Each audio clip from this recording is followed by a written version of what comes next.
ಯುದ್ಧದಲ್ಲಿ ಜಯಶೀಲನಾಗಿ ಉತ್ತರ ಮಧುರೆಗೆ ಹಿಂದಿರುಗುತ್ತಿದ್ದ ಸಾಕಾರ ಮಹಾರಾಜ ದಾರಿ ಮಧ್ಯದಲ್ಲಿ ಬೇಟೆಯಾಡುತ್ತಾ ಬಂದ ಬೇಡರ ಕನ್ಯೆಯನ್ನು ನೋಡಿ ಮೋಹಗೊಳ್ಳುತ್ತಾನೆ.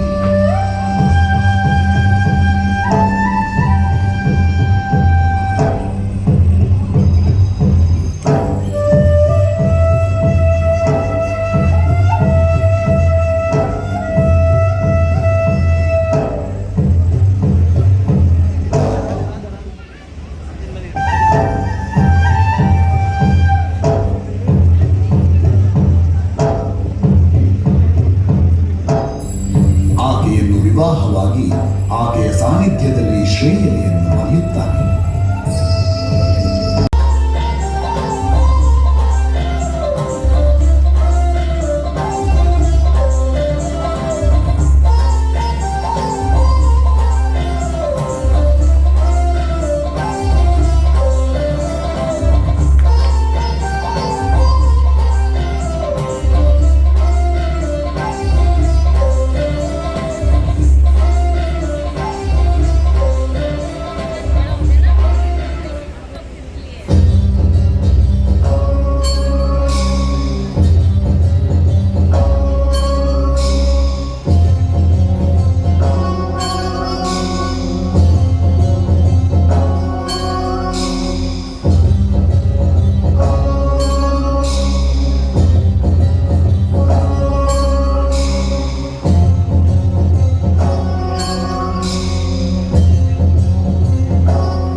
ಇದೇನಿದು? ನಾ ಕೇಳ್ಪಟ್ಟ ವಿಷಯವು ಸತ್ಯವೇ? ಜಿನದತ್ತನಿಗೆ ರಾಜ್ಯಾಭಿಷೇಕ? ಇದು ಸತ್ಯವೇ? ಹಾಗಿದ್ದಲ್ಲಿ ಮಾರಿದತ್ತನ ಗತಿಯನ್ನು? ಮುಂದೆ ಆತನು ಜಿನದತ್ತನ ಸೇವಕನಾಗಬೇಕೆ?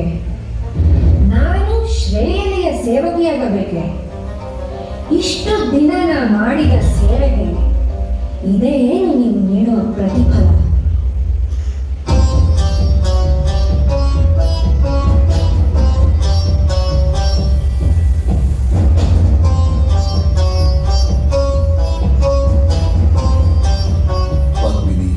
ಹೇಗಾದರೂ ಮಾಡಿ ಜಿನದತ್ತನ ವಧೆ ಮಾಡಲು ಸಜ್ಜು ಹಾಕುತ್ತಾಳೆ. ಮಾರಿದತ್ತನ ರಾಜ್ಯಾಭಿಷೇಕದ ಕನಸನ್ನು ಕಾಣುತ್ತಾಳೆ.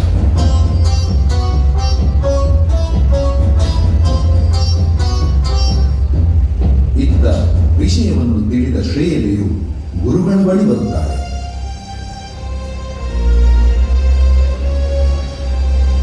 ಗುರುದೇವ, ನನಗೆಂದು ಮುಕ್ತಿ, ಎಂದು ಶಾಂತಿ, ದಯಮಾಡಿ ನನಗೆ ದೀಕ್ಷೆಯನ್ನು ಕರುಣಿಸಿದೆಯಾ? ರಾಣಿ, ನಿನ್ನುದರದಲ್ಲಿ ಜನಿಸಿದ ಜಿನದತ್ತ ಇನ್ನೂ ಸಣ್ಣ. ತನ್ನ ಮಾರ್ಗವನ್ನು ಕಂಡುಕೊಳ್ಳುವಷ್ಟು ಅವನಿನ್ನು ಬೆಳೆದೆ. ಅವನನ್ನು ಭವ್ಯ ಮಾರ್ಗದಲ್ಲಿ ಕೊಂಡೊಯ್ಯುವ ಹೊಣೆ ನಿನ್ನದೇ. ಮುಂದೆ ಅವನಿಂದ ಲೋಕ ಕಲ್ಯಾಣವಾಗುವುದು. ನೀನು ಸಾರ್ಥಕ ಜನನಿಯಾಗುವುದು. ಹೋಗು ಮಗನು, ಸದನ್ನು ವೃದ್ಧಿರಸ್ತು.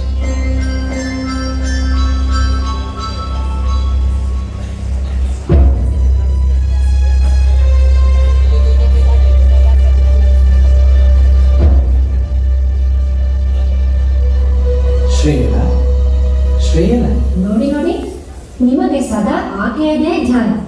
ಇಲ್ಲ ಪದ್ಮಿನಿ, ನೋಡು, ಈ ಪಟ್ಟ ಮುದ್ರಿಕೆ ನಿನ್ನ ಬೆರಳಿಗೆ ಎಷ್ಟು ಚೆನ್ನಾಗಿ ಹೋಗುತ್ತಿದೆ. ದೇವಿ, ನೀನೇ ಇನ್ನು ಪಟ್ಟದ ರಾಣಿ. ನನ್ನ ಮಾತನ್ನು ನಂಬು, ಕಳವಳವನ್ನು ಬಿಡು. ನಿಮ್ಮ ಮಾತು ಸತ್ಯವೇ? ನಾನು ಇದನ್ನು ನಂಬಲೇ ಇಲ್ಲ. ನನ್ನ ಮಗನಿಗೆ ಪಟ್ಟ ಕಟ್ಟುವನೆಂದು ನೀವು ವಚನ ಕೊಟ್ಟಲ್ಲಿ ನಂಬುತ್ತೇನೆ. ಆಯಿತು, ಖಂಡಿತ ನಿನ್ನ ಮಗನಿಗೆ ಪಟ್ಟ ಕಟ್ಟುವೆನೆಂದು ಪ್ರಮಾಣಿಸಬೇಕು. ಈಗಲಾದರೂ ಸಮಾಧಾನವೇ?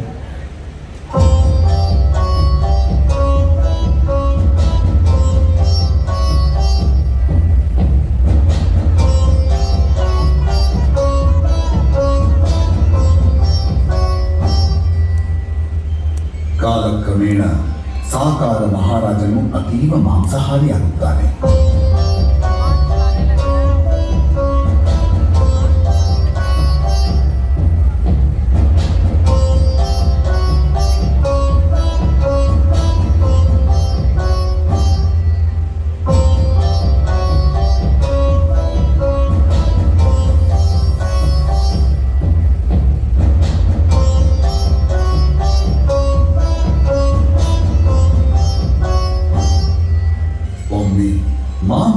ಕಾರಣ ಸ್ಮಶಾನದಲ್ಲಿನ ಸತ್ತ ಕೂಸನ್ನು ತಂದು ಅದನ್ನೇ ಬೇಯಿಸಿ ರಾಜನಿಗೆ ಬಡಿಸುತ್ತಾರೆ. ಅಂದಿನಿಂದ ರಾಜನು ದಿನವೂ ಅಡುಗೆಗೆ ನರಮಾಂಸವನ್ನೇ ಬಳಸಬೇಕೆಂದು ಅಪ್ಪಣೆ ಮಾಡುತ್ತಾನೆ.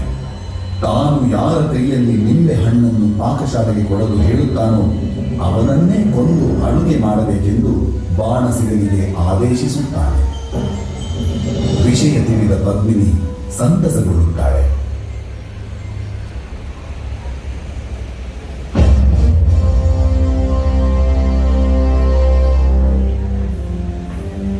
ಮಹಾರಾಣಿಯವರಿಗೆ ದೂತನು ಮಾಡುವ ನಮಸ್ಕಾರಗಳು. ತಮಗೆ ಮಹಾರಾಜನಿಂದ ಒಂದು ಸಂದೇಶವಿದೆ. ಜಿನದತ್ತ ಕುವರನನ್ನು ನೋಡಬೇಕೆಂದು ಮಹಾರಾಜರು ಹಂಬಲಿಸುತ್ತಿದ್ದಾರೆ. ಅವರನ್ನು ಕರೆತರಲು ಆಜ್ಞಾಪಿಸಿದ್ದಾರೆ.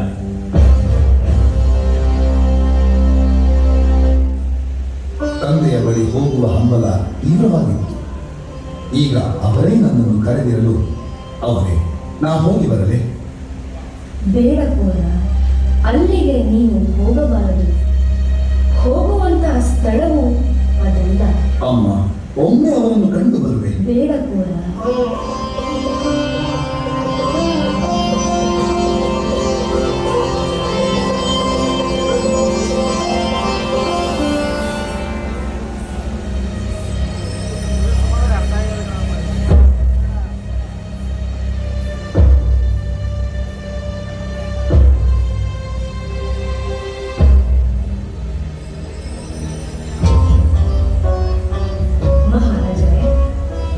ಅಣ್ಣನಾದ ತಮ್ಮರಾದ ಮಾರಿದತ್ತನಿಗೆ ಪಟ್ಟಾಭಿಷೇಕ ಸಾಧ್ಯವೇ?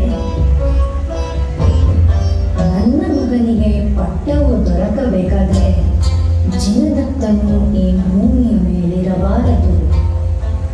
ಹೇಗಾದರೂ ಜಿನದತ್ತನನ್ನು ಬಾಣಸಿಗನಲ್ಲಿಗೆ ಹೋಗುವಂತೆ ಮಾಡಬೇಕು.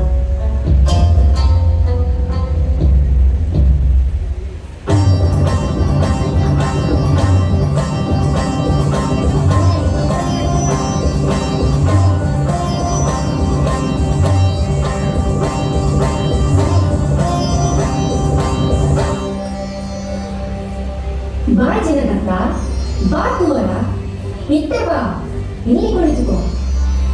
ಹಿರಿಯಕ್ಕ ರಾಣಿಯವರು ಕ್ಷೇಮವೇ? ಅವ್ವಾ, ಈಗಲಾದರೂ ನಿಮ್ಮ ತಂದೆಯ ಜ್ಞಾಪಕವಾಯಿತಲ್ಲ.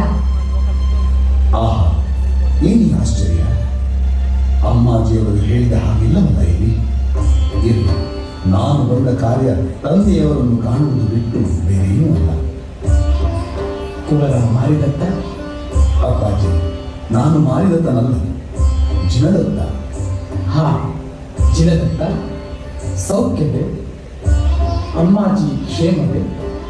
ರಾಜ್ಯದಲ್ಲಿ ಎಲ್ಲರೂ ಕ್ಷೇಮವೇ?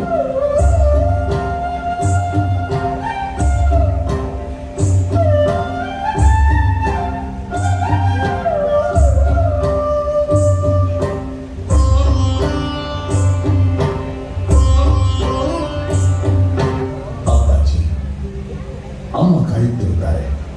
ನಾನಿನ್ನು ಹೋಗಿ ಬರಲೇ? ಹಾಗೆಯೇ ನೀ ಹೋಗುವ ದಾರಿಯಲ್ಲಿ ಈ ನಿಂಬೆ ಹಣ್ಣನ್ನು ಪಾಕಶಾಲೆಯಲ್ಲಿರುವ ಬಾಣಸಿಗನಿಗೆ ತಲುಪಿಸುವೆಯಾ? ಇದು ನಿನ್ನಪ್ಪಾಜಿಯ ಅಪೇಕ್ಷೆ. ಆಯಿತು ಅಪ್ಪಾಜಿ, ಖಂಡಿತವಾಗಿ ಈ ಹಣ್ಣನ್ನು ಬಾಣಸಿಗರಿಗೆ ತಲುಪಿಸುವೆ.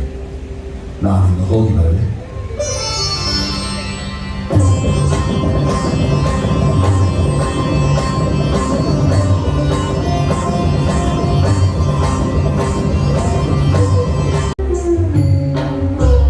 ಮನೆಗೆ ಹಿಂದಿರುಗಿದ ಜಿನದತ್ತನು ನಡೆದ ಎಲ್ಲ ವಿಷಯವನ್ನು ತಾಯಿ ಶ್ರೇಯನಿಗೆ ತಿಳಿಸುತ್ತಾಳೆ. ಗಾಬರಿಗೊಂಡ ಶ್ರೇಯನಿಯು ಮಗನನ್ನು ಗುರುವೆಡೆಗೆ ಕರೆದೊಯ್ದು ವಿಷಯ ತಿಳಿಸುತ್ತಾಳೆ. ತಡಮಾಡಬೇಡ ಜಿನದತ್ತ, ಬೇಗನೆ ಹೊರಡು. ಪದ್ಮಾವತಿಯ ಬಿಂಬವನ್ನು ನಿನ್ನ ಬೆನ್ನಿಗೆ ಕಟ್ಟಿ ಕುದುರೆಯ ಲಾಯಕ್ಕೆ ಹೋಗು.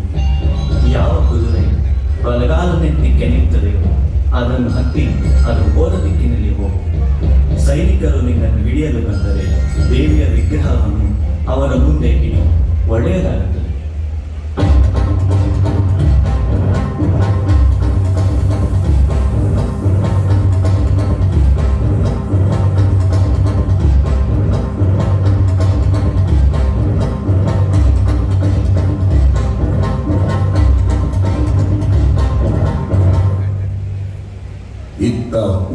ಸಮಯದಲ್ಲಿ ಇನ್ನೂ ಮಗನನ್ನು ಕಾಣದ ಪದ್ಮಿನಿ ಚಡಪಡಿಸುತ್ತಾಳೆ.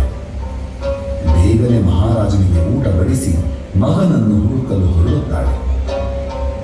ಅಲ್ಲಿಯೇ ಕಂಡ ಬಾಣಸಿಗ ಭಟ್ಟರಲ್ಲಿ ವಿಚಾರಿಸಿದಾಗ ಆ ದಿನದ ಭೋಜನದಲ್ಲಿ ಬಳಸಿದ ಮಾಂಸ ಸ್ವತಃ ಮಗನಾದ ಮಾರಿದತ್ತನದು ಎಂದು ತಿಳಿಸುತ್ತಾರೆ.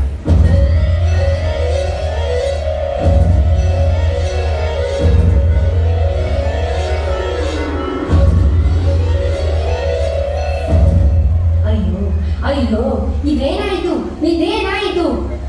ಏನೋ ಮಾಡಲು ಹೋಗಿ ಎಂತಹ ಅನಾಹುತವಾಯಿತಲ್ಲ. ನನ್ನ ಮಗನ ಸಾವಿಗೆ ನಾನೇ ಕಾರಣನಾದನಲ್ಲ.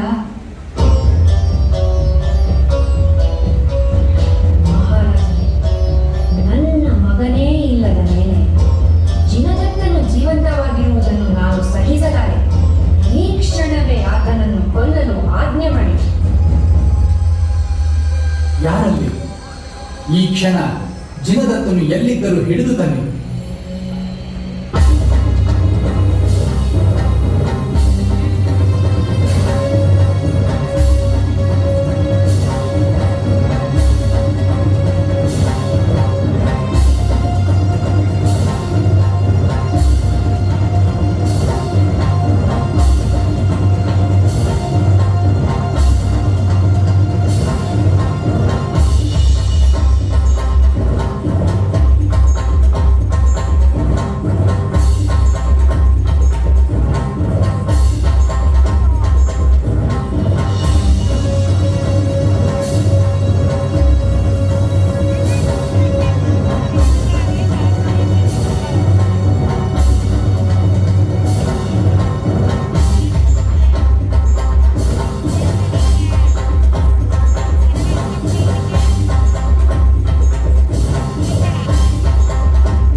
ಸಾಗಿದ ಜಿನದತ್ತ ಆಯಾಸಗೊಂಡು ಸ್ವಲ್ಪ ದಣಿವಾರಿಸಿಕೊಳ್ಳಲು ಅಲ್ಲಿಯೇ ಇದ್ದ ಕೆರೆಯ ಹತ್ತಿರ ಒಂದು ಲಕ್ಕಿ ಮರದ ಅಡಿಯಲ್ಲಿ ವಿಶ್ರಮಿಸುತ್ತಾನೆ. ದೇವಿಯ ವಿಗ್ರಹವನ್ನು ಮರಕ್ಕೆ ಒರಗಿಸಿ ಸ್ವಲ್ಪ ಸಮಯ ನಿದ್ರಿಸುತ್ತಾನೆ.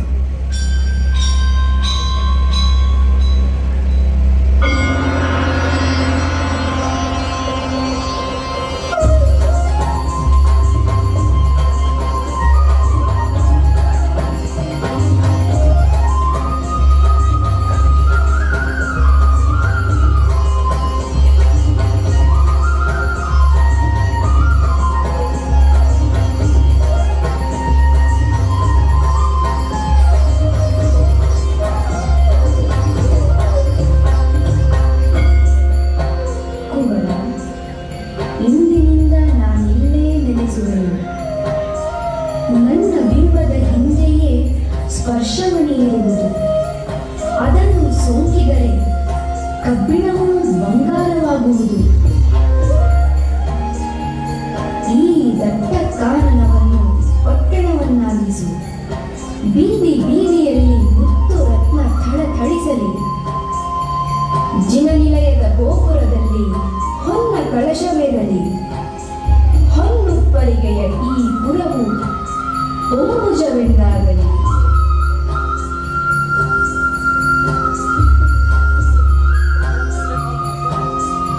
ಎಲ್ಲಿಯವರೆಗೆ ಈ ಮುತ್ತಿನ ಕೆರೆ ಬತ್ತುವುದಿಲ್ಲವೋ, ಎಲ್ಲಿಯವರೆಗೆ ಈ ಲಕ್ಕಿ ಗಿಡವು ಬಾಳದೆ ಬೆಳೆಯುವುದೋ, ಅಲ್ಲಿಯವರೆಗೂ ನಾನಿಲ್ಲೇ ನೆಲೆಸುವೆನು.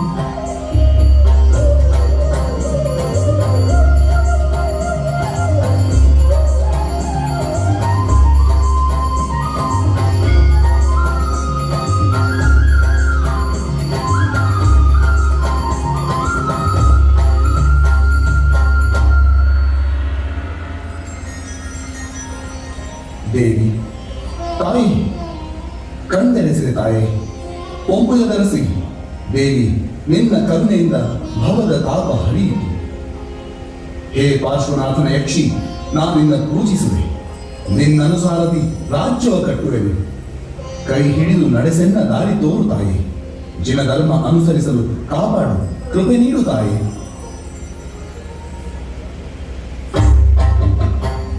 ಹೀಗೆ ದೇವಿಯ ಆದೇಶದಂತೆ ಜಿನದತ್ತನು ಅಲ್ಲಿಯೇ ರಾಜ್ಯವನ್ನು ಕಟ್ಟಿ ರಾಜ್ಯಭಾರ ಮಾಡುತ್ತಾನೆ. ಕಬ್ಬಿಣವು ಸ್ಪರ್ಶ ಮಣಿಯಿಂದ ಹೊನ್ನಾದರಿಂದ ಆ ಕ್ಷೇತ್ರ ಹೊನ್ನುಚ್ಚವಾಯಿತು. ಹೊನ್ನುಚ್ಚು ಹೊಂಬುಜವೆಂದು ಕರೆಯಲ್ಪಡುವ ಈ ಕ್ಷೇತ್ರ ಈಗ ಹುಂಚವಾಗಿದೆ. ಮುಂದೆ ಪಾರ್ಶ್ವನಾಥನ ಬಸದಿಯನ್ನು, ಪದ್ಮಾವತಿ ಮಂದಿರವನ್ನು ನಿರ್ಮಿಸಿ ತಾಯಿ ಶ್ರೀಯಲಾದೇವಿ ಗುರುಗಳಾದ ಸಿದ್ಧಾಂತ ಕೀರ್ತಿ ಭಟ್ಟಾರಕರನ್ನು ಕರೆಸಿಕೊಂಡು ಸುದೀರ್ಘ ಕಾಲ ಜಿನದತ್ತನು ರಾಜ್ಯಭಾರವನ್ನು ನಡೆಸುತ್ತಾನೆ.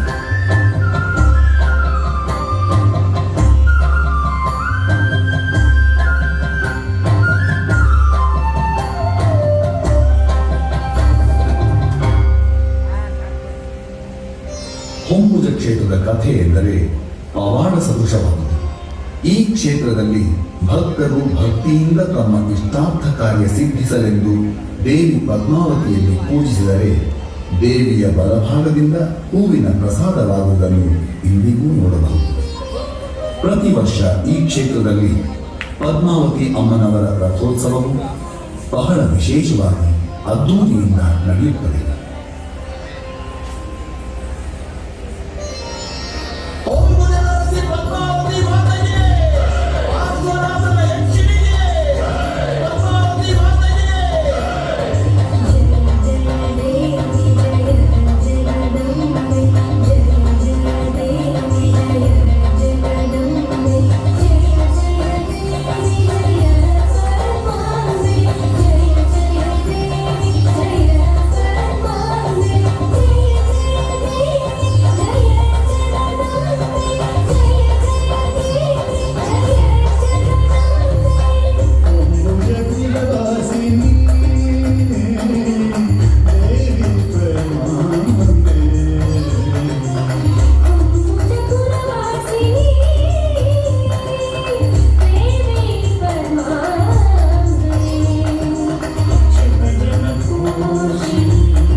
जय बोलो पद्मावती माता की जोरागी जय बोलो पद्मावती माता की जय बोलो पद्मावती माता की இன்னைக்கு நம்ம உண்முச்ச க்ஷேத்திರದ பத்மாவதி தாಯಿಯ நாடகம் இங்கே நடந்துருக்கு.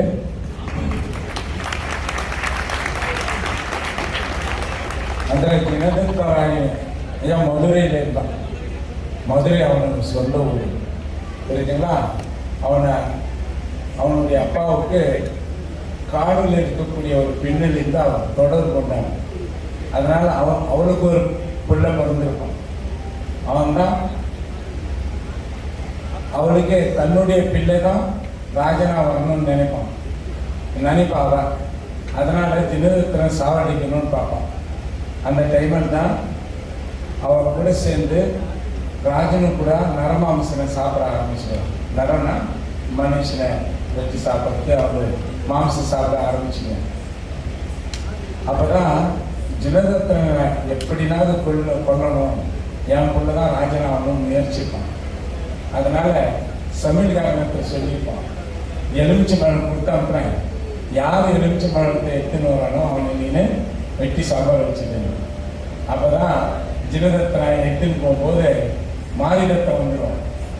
யார் அக்காடு அந்த பெண்ணுடைய பையன் வந்துடும். அவங்க 2 பேரும் ரொம்ப அன்பாக இருப்பாங்க. அண்ணன் நான் கொடுங்க, நான் எடுத்து போனோன்னு அவனை வச்சு சம்பாதிச்சிட்டேன். இது தெரிஞ்ச அவன் ரொம்ப ஆக்ரோஷத்தில் வந்து ஜினதத்தினை சாவடிக்கணும்னு பார்ப்பான். அப்போ தான் சைன்யம் அவனை தெத்தின்னு போகும். பார்த்துருக்கீங்க, தெத்து போக அவன் ஜெயிச்சுட்டு போயிடுவான்.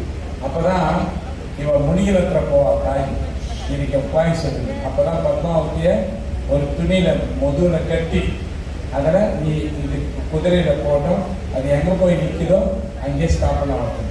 அப்போ தான் ஜினதத்தினை குதிரை போய் உச்சிதல் நிற்கும். அப்போ தான் ஜினதத்தினாய அந்த பத்மாவதி. அப்போ ஜினதத்தினாயுக்கு எப்படி கோயில் கட்டுறதுக்கு சம்பாதனை எதுவும் இல்லைன்னு சொல்லுவாங்க. இப்போ எங்கே பத்மாவதி இருந்தோ அது கீழே பாதரசம் கடல் இல்லை. அதனால் நீங்கள் இரும்பை விட்டா அந்த இரும்பு தங்கமாயிடும்னு சொல்லுவோம். யாரே பத்மாவதி கணவன். அப்போ தான் அவங்க அதில் இரும்பை தங்கமாக்கி ஆக்கி உமிச்சு கட்டுவாங்க, கோயில் கட்டுவாங்க. அப்புறம்தான் அந்த உமிச்ச அந்த தாய்க்கு மூக்குத்தியில் முத்து ஒன்று இருக்கும். அது ஒரு நாள் எடுத்து ராணிக்கு போட்டுருவான். யாரே ஜினதத்தினை. அப்போ தேவி ரொம்ப ஆக்ரோஷன் ஆகி அவள் சக்தி மாயமாயிடும். ஒரிஜினல் பிம்பம் கண்துள்ள போயிடும். இப்போ உண்மையான பிம்பம் உள்ளதான் இருக்குது. அப்புறம் தான் கணவன் வந்து இவன் அழுவான், ரொம்ப வேண்டுவான். அப்புறம் தான் கணவன் வந்து சொல்லும், இன்னொரு பிம்பம் நீ ஸ்தாபனை பண்ணிக்கோ, எது வரைக்கும் அந்த முத்தின குளம் காயாதோ, அந்த நொச்சி மரம் அதுவும் காயாதோ, அது வரைக்கும் என்னுடைய சக்தி இருக்கும் அப்படின்னு சொல்லிட்டு பத்மாவதி கணவனை வந்து சொல்லுவேன். புரிஞ்சுங்களா? அதுதான் நாஸ்டிகத்தை பத்மாவதி வந்து கணவன் வந்து பத்மாவதி செய்வான். அதனுடைய நாடகம் தான் இன்னைக்கு அவர் கண்ணன் சொல்லிட்டார். அதுதான் இன்னைக்கு ஏன்னா முன்னேற்ற க்ஷேத்திரம் நம்ம எல்லாம் அதிக பேர் நம்ம குலதெய்வம் பக்தி ஞாபகம் போகிறோன்னா பத்மாவதி நம்ம தமிழ்நாடு இதோ உட்காந்து சாமி. இன்னைக்கு என்ன ஒரு பெருமைன்னு எல்லா சாமியும் இங்கே இருக்கிறாங்க. முச்ச சாமியும் தான் இருக்கிறாங்க. புரியுதுங்களா? கனககிரி சுவாமி, நம்ம சோதாமணி சுவாமிஜி, சித்தாமணி சுவாமிஜி, நம்ம கொல்லாப்பூர் சுவாமிஜி, நம்ம முச்ச சுவாமிஜி, என்னால்புர சுவாமிஜி, எல்லாம் ஒரு 13 பேர் சுவாமிஜிகளை வந்திருக்கிறாங்க. அது நம்ம தமிழ்நாடுக்கு ரொம்ப சந்தோஷமான. அதனால் நம்ம அசோக்கு சதீஷ் இது சாமி இன்னைக்கு எவ்வளோ புண்ணிய நாள் இல்லையா? ஏன்னா எல்லாருமே இருக்காருங்க. கடவுளே இங்க இருக்காரு, எல்லா கடவுளும் இங்க இருக்காரு இல்லையா? ஜோரா தேங்க்யூ. சுவாமிஜி சொல்லியிருக்காரு ஸ்டோரி அதை பற்றி, பத்மாவதி பற்றி. இப்போ எல்லாரும் இன்ட்ரடியூஸ் பண்ணுறேன். जागृति, प्रतीक्षा, भूमिका, Savita, Sumedha, Supraja, Chandana, who played the queen role, and Anup is the one who played the Sakar Maharaja, Lanchan, Kushi, who played the Padmini, Manya, who played the Marigata, Varshini, Shreya, Kana, Shruti, Aishani. We call her as Chalna as Kana, so she was back support. And then we have Harish on the makeup, and we have Manjunath on the lighting, and they struggled a lot for 3 days comedy to get the things done with all of them. Thank you very much. And then Vinay also was here to help on this one. Narayan is one of the parents who was giving the back support on the back side. Thank you very much. And finally it is Padmavati. Aditi, she is my daughter, and Spurti is my daughter. Both of them are my daughters. Thank you very much. And the dance is choreographed by me, and all this one. Music is done by Praveen, and it's me who did this dance choreograph. Thank you very much. And I'm so glad that today Swamiji gave this wonderful opportunity. And Swamiji, ellarkume, thank you very much. இதே ஒரு நல்ல நாளிலே சித்தாமருடைய சஸ்தி ஸ்ரீ லட்சுமிசேன பட்டாரன் சுவாமிஜி அவருடைய வாழ்த்துரை நம்ம அசோக் அவர்களுக்கு இதை தெரிவிச்சிருக்கிறாங்க. அதற்கு முதல்ல அவங்க எழுதி காமிச்சிருக்காங்க, நாங்கள் படிக்கிறோம்.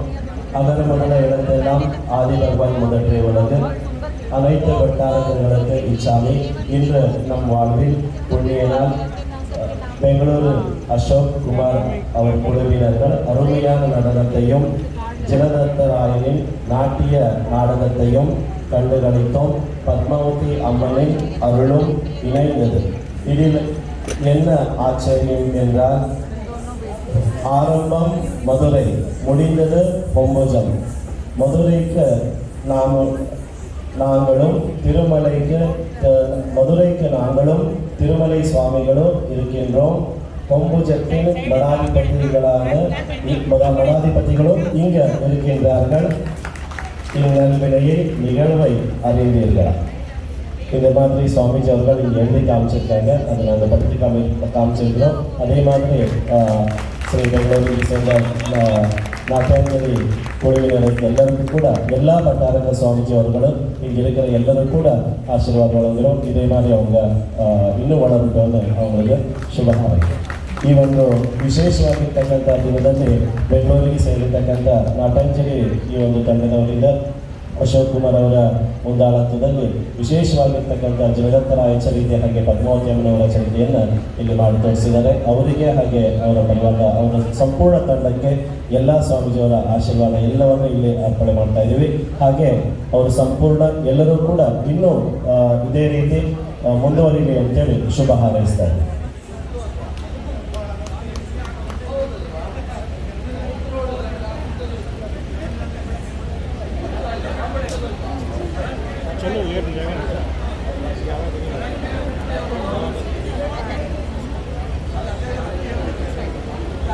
மறக்காமல் மணி அழுத்துங்க, மற்றவங்களுக்கு அனுப்புங்க, கருத்துக்களை பதிவிடுங்க, ரசனைக்கு கை கொடுங்க.